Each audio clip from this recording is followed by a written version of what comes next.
Hello नमस्कार, मी आहे आरती आणि मी राहते केनियाला. हा केक बघून तुम्हाला कळलंच असेल की कुणाच्या तरी वेलकमसाठी हा केक मागवलेला होता. हा केक मागवला होता अगदी छोट्याशा 9 महिन्याच्या बाळासाठी. या केकची ऑर्डर मला माझ्या शेजाऱ्यांकडूनच मिळालेली होती. त्यांचेच जावई, मुलगी आणि हे छोटंसं बाळ विरुक्षा ती थेट इंडियावरनं केनियाला आजी आजोबांकडे येणार होती. त्यासाठी हा सरप्राईज केक बनवला गेला. ब्लूबेरी केक तर कुठल्याही बेकरीत मिळतो, पण या केकची टेस्ट इन्हॅन्स करण्यासाठी मी इथे वापरला आहे फ्रेश ब्लूबेरी क्रश आणि काही व्हाईट चोको चिप्स. त्यामुळे या केकची टेस्ट खूप छान वाटत होती. सगळ्यांना खूप आवडली, मलाही खूप आवडली. याचप्रमाणे सगळ्या लेअर लावून घेतल्या. आता सगळ्यात मोठा टास्क होता माझ्याकडे की या केकला डेकोरेट कसं करायचं किंवा कुठलं डिझाईन द्यायचं.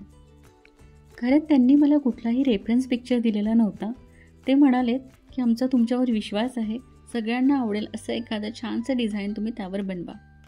आता जबाबदारी मोठी होती, कारण मला माझ्या मनाने बनवायचं आहे आणि तेही त्यांना आवडावं. त्यामुळे मला सिम्पल ठेवावं असं वाटलं आधी. पण त्यानंतर त्यांची एक अट होती की यात ना लॅव्हेंडर कलर यूज झाला पाहिजे. मग असं सिम्पलचं फ्लावर डिझाईन मी बनवलं आणि हा वेलकम केक रेडी केला. त्यांना हा केक खूप आवडला. आय होप तुम्हालाही आवडला असेल तर लाईक, शेअर आणि सबस्क्राईब करायला विसरू नका. Thank you for watching.